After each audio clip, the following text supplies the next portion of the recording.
A couple's relationship is tested when uninvited guests arrive at their home, disrupting their tranquil existence. From filmmaker Darren Aronofsky, Black Swan, Requiem for a Dream, Mother.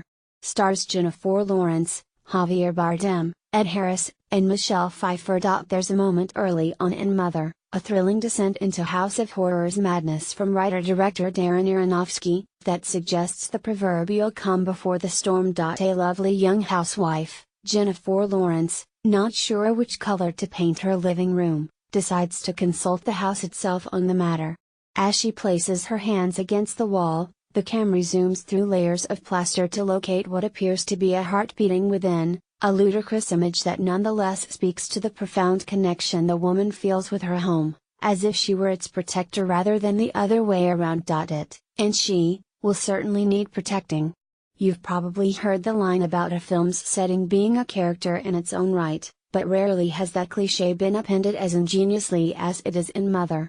Over the course of 2 precisely modulated, increasingly frenzied hours, this cherished piece of country real estate will play any number of roles: a monument, a monster, and finally a victim, shuddering under a violent onslaught unleashed by the wife, or maybe her husband, or maybe, to complete this unholy trinity, writer-director Darren Aronofsky himself. But I'm getting ahead of myself. Something that could never be said about this gloriously sustained shriek of a movie. That exclamation point is no exaggeration.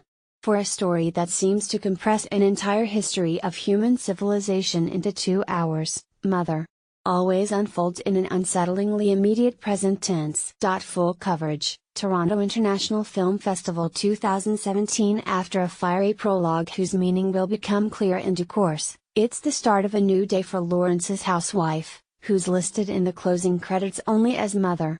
She plans to spend it as she spends every day, patiently renovating the home she shares with her poet husband, billed only as him, Javier Bardem. Even before the house's walls begin to rumble and the toilets and floorboards start to bleed, we can see the cracks in this marriage's foundation. Him, suffering a severe case of writer's block, has become moody, distant, and sexually inattentive toward his notably younger spouse, and the silent specter of the couple's childlessness hovers oppressively in the cavernous space of their home, conceived by production designer Philip Messina as a Victorian Gothic labyrinth of hardwood floors, winding staircases, and tastefully minimalist furnishings. But everything changes that evening when the poet opens the door to a traveler, Ed Harris, and inexplicably invites him to spend the night. She doesn't understand her husband's enthusiasm for bringing a complete stranger into their home, but Mother is caught even more off guard when the visitor's wife, a supremely viperous Michelle Pfeiffer, shows up the next morning, immediately makes herself at home, and proceeds to confront her bewildered hostess with one rudely insinuating question after another. Before long, there is a clumsy accident, a burst of violence, a moment of calm, and then, suddenly, a tidal wave of humanity surging in and out of every room, many of them claiming to be huge fans of him's work. It's a tour de force of choreographed insanity, one that the poet receives with a warm embrace while his wife looks on in barely concealed alarm, her mounting panic captured in tight, empathetic close-ups by Matthew Libatik's skittering handheld camera. The movie, until now a sly Buñuelian riff on the awfulness of uninvited house guests, settles into a deeper kind of horror, the fear of being ignored and cast aside. What's going on here?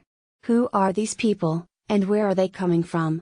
What is the significance of the precious gem the poet keeps in his study, or the mysterious golden elixir our heroine keeps drinking to assuage her sudden pains?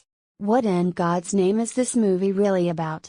That last question was on more than a few people's lips even before Mother premiered earlier this month at the Venice Film Festival, drawing a mix of applause and angry boos that suggested the answers were not entirely to everyone's satisfaction. Then again, perhaps they were simply asking the wrong question. What isn't Mother about? Art and life, order and chaos, gods and mortals, creation and destruction, mothers and fathers, women and men. This could be either the most claustrophobic movie ever made or the most expansive. Either way, it's easily the most experimental feature released by a major studio in ages, a gleefully deranged companion piece to Aronofsky's Old Testament epic Noah and an evil twin of sorts to The Fountain, with its grandiose meditations on love, death and eternal recurrence. If Roman Polanski, Lars von T.